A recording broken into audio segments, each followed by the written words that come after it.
اعوذ باللہ من الشیطان الرجیم بسم اللہ الرحمن الرحیم۔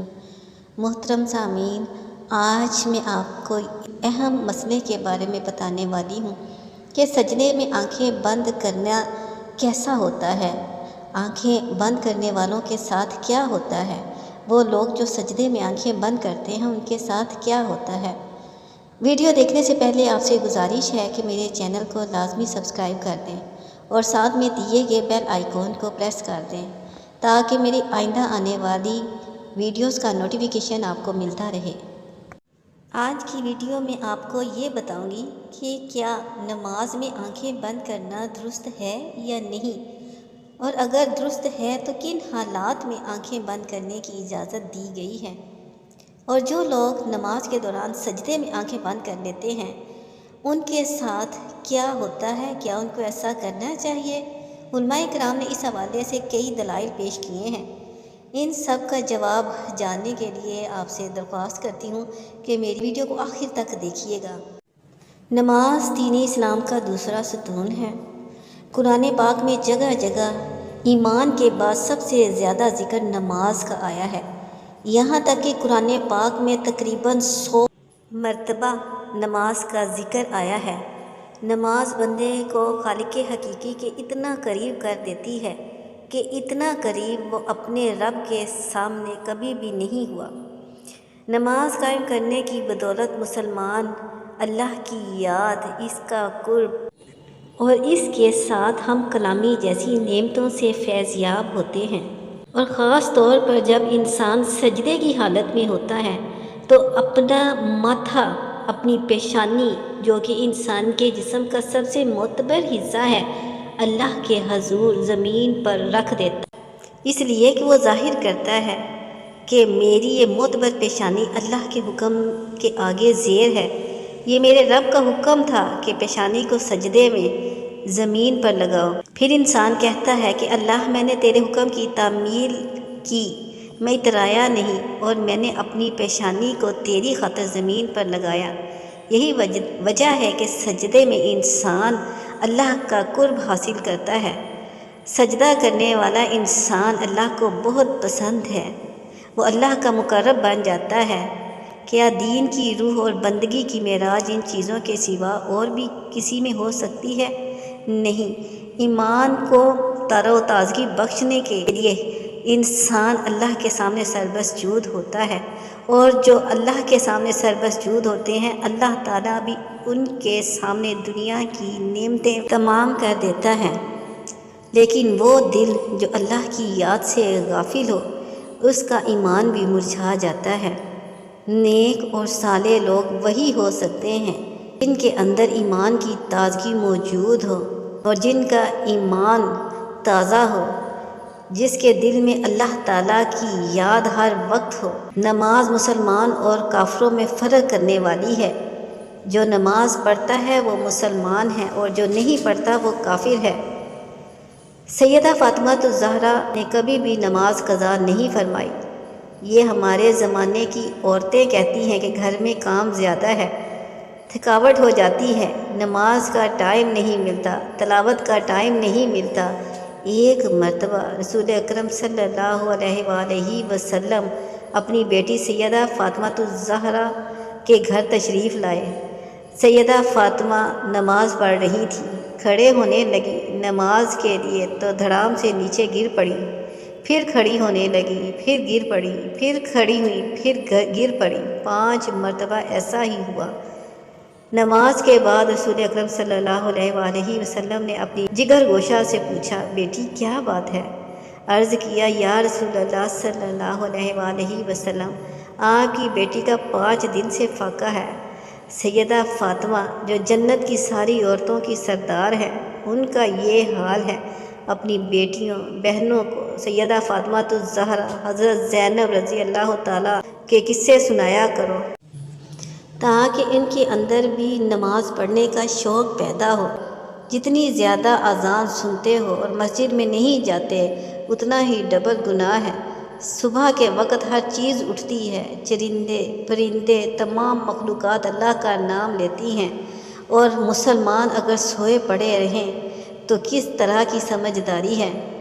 حدیث پاک میں آیا ہے کہ قرآن پاک میں بھی ہے کہ درختوں کے پتے بھی اللہ کا نام لیتے ہیں، پتھر اور کنکر بھی اللہ کا نام لیتے ہیں، پانی کے قطرے، سمندر کا ایک ایک قطرہ اللہ کا نام لیتا ہے، اللہ کو یاد کرتا ہے۔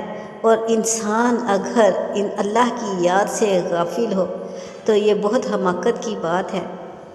آج میں نے آپ کو نماز میں آنکھیں بند کرنے کے حوالے سے فقہا کی رائے بھی بتانی ہے، لیکن اس سے پہلے ضروری ہے کہ رسول پاک صلی اللہ علیہ وآلہ وسلم کی نماز کیسی تھی، اس حوالے سے بات کی جائے، کیونکہ حدیث پاک کا مفہوم ہے کہ تم نماز ویسے ہی ادا کرو جیسے نبی پاک صلی اللہ علیہ وآلہ وسلم کرتے تھے۔ اس لیے ضروری ہے کہ رسول پاک صلی اللہ علیہ وآلہ وسلم کی نماز کی حالت کے بارے میں جانا جائے کہ اللہ کے نبی نماز کس طرح سے ادا کرتے تھے۔ اللہ تعالیٰ کے محبوب بندوں میں انبیاء کرام، صحابہ کرام رضوان اللہ اجمعین اور اولیاء کرام رحمۃ اللہ علیہ وہ کس طرح سے اپنی نماز ادا کرتے تھے، اور اللہ تعالیٰ نے کس طرح سے ان کو اپنی محبوب ہستیوں میں شامل فرمایا۔ رسول اکرم صلی اللہ علیہ وآلہ وسلم اعلان نبوت سے پہلے بھی غار حرا میں کافی عرصہ عبادت الہی میں مصروف رہے، مگر جب رسول اکرم صلی اللہ علیہ وآلہ وسلم نے اعلان نبوت فرمایا تو آپ صلی اللہ علیہ وآلہ وسلم کو نماز کا حکم ملا، اور آپ صلی اللہ علیہ وآلہ وسلم پر اس پر کاربند ہو گئے۔ ابتدا میں آپ چھپ کر نماز ادا کرتے تھے۔ رسول اکرم صلی اللہ علیہ وآلہ وسلم کی نماز مثالی ہے، آپ کی نماز میں ہر درجے کی مثال ہے، گویا کہ آپ کی نماز کامل تھی۔ آپ صلی اللہ علیہ وآلہ وسلم نفلی نمازوں میں بھی خشیت الہی سے اشکبار ہو جاتے اور اللہ کی طرف اتنی لگن اور محبت سے متوجہ ہوتے کہ دنیا کے ہر خیال سے بے نیاز ہو جاتے، اللہ کے قریب ہو جاتے۔ اللہ تعالیٰ کے حضور صلی اللہ علیہ وآلہ وسلم جیسی کامل اور مقبول نماز نہ کوئی پڑھ سکا ہے اور نہ کوئی پڑھ سکے گا۔ آپ تہجد بھی پڑھا کرتے تھے۔ اس کا ذکر قرآن پاک میں یوں ہوا ہے، صبح شام اپنے پروردگار کا نام لیا کرو اور رات کے وقت دیر تک اس کو سجدہ کیا کرو، اس کی تسبیح کیا کرو۔ مفسرین کا کہنا ہے کہ رات کو اٹھ کر دیر تک نماز پڑھنے کا حکم 1 سال تک باقی رہا، اس کے بعد رات کی نماز فرض کی بجائے نفل ہو گئی۔ تہجد کے نفل ہو جانے کے بعد رسول اکرم صلی اللہ علیہ وآلہ وسلم شب میں کثرت سے نماز پڑھا کرتے اور قرات کیا کرتے۔ بعد میں جب 5 نمازیں باجماعت فرض ہو گئیں تو آپ صلی اللہ علیہ وآلہ وسلم نے آخری دم تک اس فریضے کو بڑے احسن طریقے سے سر انجام دیا۔ آپ صلی اللہ علیہ وآلہ وسلم کی نماز میں اتنی عاجزی اور خشوع و خضوع ہوتا کہ اس کی مثال نہیں ملتی۔ بخاری شریف میں ہے کہ ایک بار ایک شخص نے ام المومنین حضرت عائشہ صدیقہ رضی اللہ تعالی عنہا سے درخواست کی کہ حضرت محمد صلی اللہ علیہ وآلہ وسلم کی کوئی عجیب بات جو آپ نے دیکھی ہو بیان کریں۔ حضرت عائشہ صدیقہ رضی اللہ تعالی عنہا نے فرمایا، رسول اکرم صلی اللہ علیہ وآلہ وسلم کی کون سی بات عجیب نہ تھی، سبھی باتیں تو تھیں۔ چنانچہ ایک شب کا واقعہ ہے کہ رسول اکرم صلی اللہ علیہ وآلہ وسلم میرے پاس تشریف لائے، پھر فرمایا مجھ نے رب کی عبادت کروں گا۔ یہ فرما کر نماز کے لیے کھڑے ہو گئے اور رونا شروع کر دیا، یہاں تک کہ آنسو بہہ کر سینہ مبارک تک آ گئے۔ پھر رکوع کیا اور ہر رکوع میں بھی اسی طرح سے روتے رہے، پھر سجدے میں اسی طرح سے روتے رہے، اس کے بعد سجدے میں سر اٹھایا تو اس وقت بھی روتے رہے، یہاں تک کہ حضرت بلال رضی اللہ تعالیٰ عنہ نے آ کر فجر کی نماز کے لیے آواز دی۔ میں نے عرض کیا، یا رسول اللہ صلی اللہ علیہ وآلہ وسلم، آپ اس قدر روتے ہیں حالانکہ آپ معصوم ہیں۔ رسول اکرم صلی اللہ علیہ وآلہ وسلم نے فرمایا، تو کیا میں شکر گزار بندہ نہ بنوں؟ آپ صلی اللہ علیہ وآلہ وسلم نے نماز کے لیے بہت سی تکالیف بھی برداشت کی۔ بخاری شریف میں ہے کہ ایک دن آپ صلی اللہ علیہ وآلہ وسلم حرم شریف میں نماز پڑھ رہے تھے اور قریش بیٹھے مذاق کر رہے تھے۔ ابو جہل نے کہا، کاش اس وقت کوئی جاتا اور اونٹ کی اوجری نجاست سمیت اٹھا لاتا، اور محمد صلی اللہ علیہ وآلہ وسلم جب سجدے میں جاتے تو وہ ان کی گردن پر ڈال دیتا۔ چنانچہ عقبہ نے ابو جہل کی خواہش کے مطابق ایک بڑے اونٹ کی اوجری لا کر آپ صلی اللہ علیہ وآلہ وسلم پر ڈال دی اور آپ کو سخت تکلیف اٹھانا پڑی۔ مسلم شریف میں حضرت حذیفہ رضی اللہ تعالیٰ عنہ سے مروی ہے کہ ایک رات مجھ کو رسول اکرم صلی اللہ علیہ وآلہ وسلم کے ساتھ نماز پڑھنے کا اتفاق ہوا۔ رسول صلی اللہ علیہ وآلہ وسلم نے سورہ بقرہ شروع کی، میں نے سمجھا آپ 100 آیتوں تک پڑھیں گے، لیکن جب آپ اس کو پڑھ کر آگے بڑھے تو میں نے دل میں کہا شاید آپ پوری سورت ایک ہی رکعت میں ختم کرنا چاہتے ہیں۔ چنانچہ جب آپ نے سورت کو ختم کیا تو میں نے خیال کیا کہ اب آپ رکوع کریں گے، لیکن آپ صلی اللہ علیہ وآلہ وسلم نے فوراً سورت آل عمران شروع کر دی اور وہ بھی ختم ہو گئی تو سورت نساء شروع کر دی۔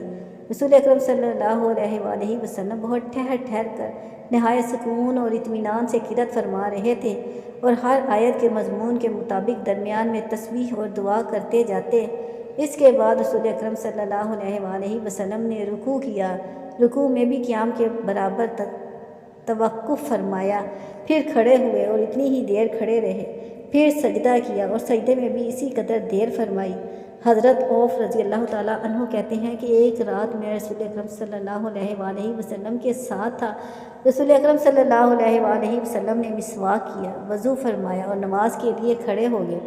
میں بھی رسول اکرم صلی اللہ علیہ وآلہ وسلم کے ساتھ نماز میں شریک ہوا۔ آپ صلی اللہ علیہ وآلہ وسلم نے ایک رکعت میں پوری سورہ بقرہ پڑھ ڈالی۔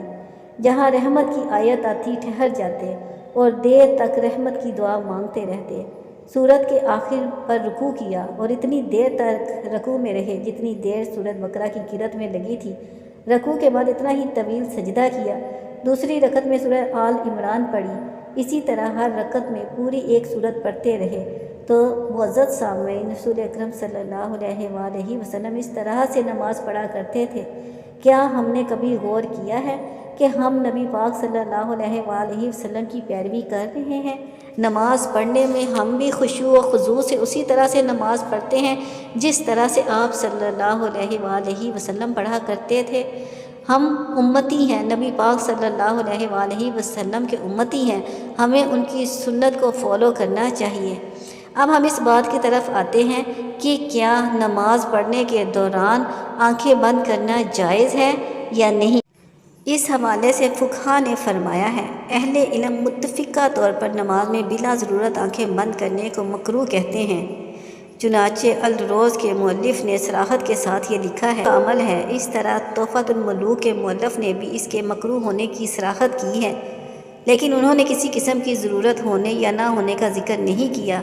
اور کاسانی رحمۃ اللہ علیہ کہتے ہیں کہ یہ وہ مکروہ ہے کیونکہ یہ سنت سے متصادم ہے، کیونکہ نماز کی حالت میں سجدے کی جگہ پر دیکھنا شرعی عمل ہے، نیز یہ بھی کہ ہر عضو کا عبادت میں حصہ ہے، چنانچہ اس طرح آنکھوں کا بھی عبادت میں حصہ ہے۔